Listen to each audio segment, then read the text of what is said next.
Could you please help me? He said, what? She got married. Okay. Tired? She's a doctor, isn't she? আমরা actually অনেকে জানি না যে ইংরেজিতে কত ধরনের প্রশ্ন রয়েছে। আসসালামু আলাইকুম everyone, welcome back to master of spoken English. It's me Mahfuzur Rahman. Dear viewers, আজকে আমরা খুবই চমৎকার একটা বিষয় নিয়ে আলোচনা করব।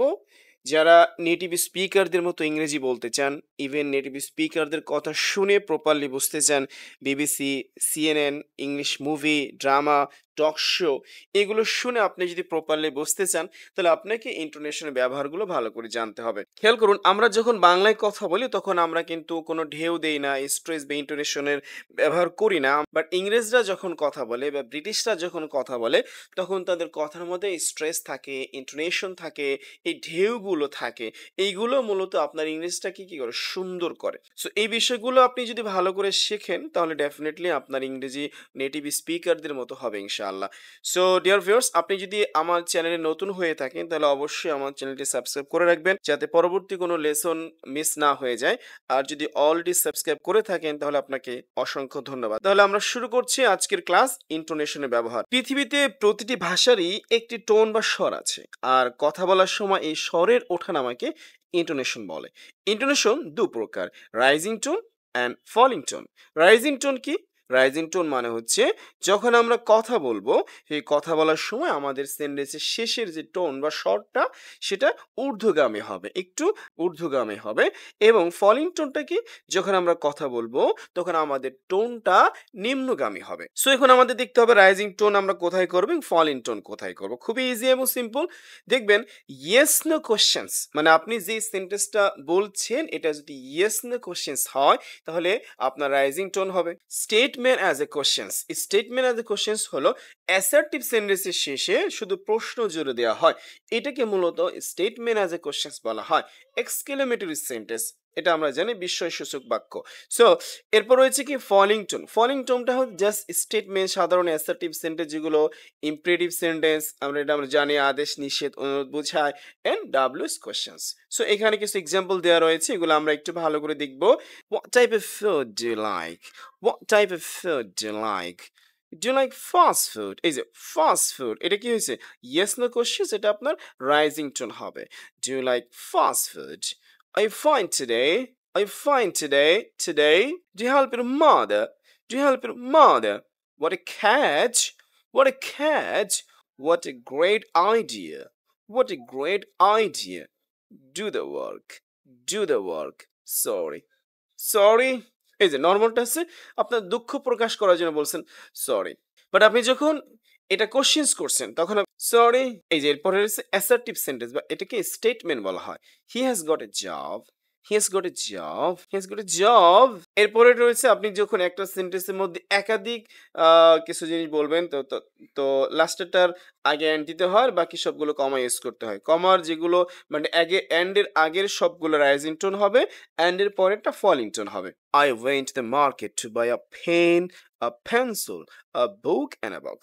সো এটা আমরা ইন্টোনেশন ব্যবহার দেখলাম। এরপরে ডিয়ার ভিউয়ার্স, খুবই গুরুত্বপূর্ণ একটা বিষয় দেখব।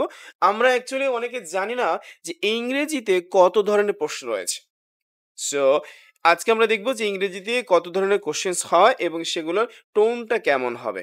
সো আমরা জানি ইংরেজিতে 8 টাইপ অফ কোশ্চেন্স রয়েছে এবং সেগুলোর টোনটা হবে কি আমরা দেখব ইনশাআল্লাহ।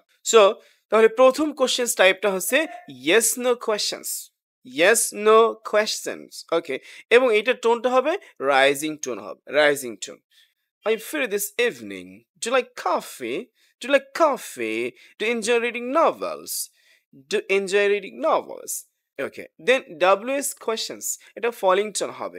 What's your favorite food? What's your favorite food? Dear viewers, এরপর number 3 is tag questions. Tag questions. Okay. So tag questionsটা হচ্ছে খুব ইম্পর্টেন্ট। এটা আমাদের কমিউনিকেশনের ক্ষেত্রে অনেক বেশি ব্যবহার হয়ে থাকে। যেমন দেখুন, she is a doctor, isn't she? She's a doctor, isn't she? She's a good teacher, isn't he? He's a good teacher, isn't he? She's your sister, isn't she? Isn't she? Is it rising tone হবে? You came on time, didn't you? You came on time, didn't you? Polite questions. Slight falling tone মানে হালকা falling tone হবে। Could you please help me? Could you please help me? Could you please repeat the question? Could you please repeat that question? Could you please repeat the question? May I know where you are from? May I know where you're from? Would you mind opening the door? Would you mind opening the door? Would you mind telling me your name?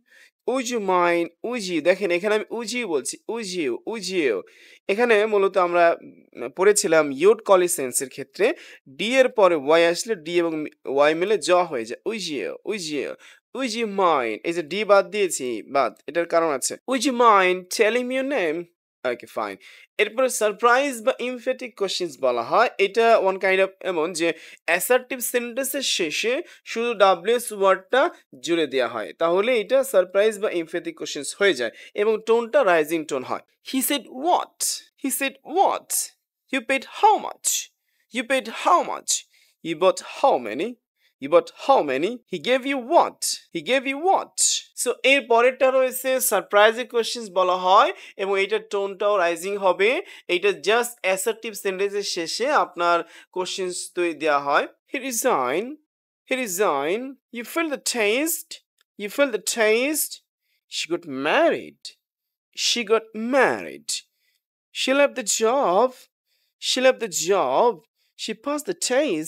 She passed the taste. Dear viewers, এরপর আমরা দেখব double questions আমাদের বাংলাতে কিন্তু double questions হয় তুমি কি জানো সে কোথায় থাকে এই যে তুমি কি জানো সে কোথায় থাকে দুটো কোশ্চেন্স কিন্তু ইংরেজিতে কিন্তু ডাবল কোশ্চেন্স বলতে প্রথমটা কোশ্চেন্স হবে পরেরটা অ্যাসার্টিভ হবে do you know where he lives এগুলো ফলিং টোন হবে can you tell me what she said Do you know when the meeting starts? Do you know what time the rain leaves? Okay, fine. So, last but not the least, elliptic questions. যেটাকে বলা হয় short বা one word questions. এটা আমাদের অনেক বেশি use হয়ে থাকে যেমন আমরা জাস্ট একটা ওয়ার্ড দিয়ে আমরা কোশ্চেন্স করে থাকি Really? Okay. Tired? Ready? Finished? Happy now? Understood? Okay, fine.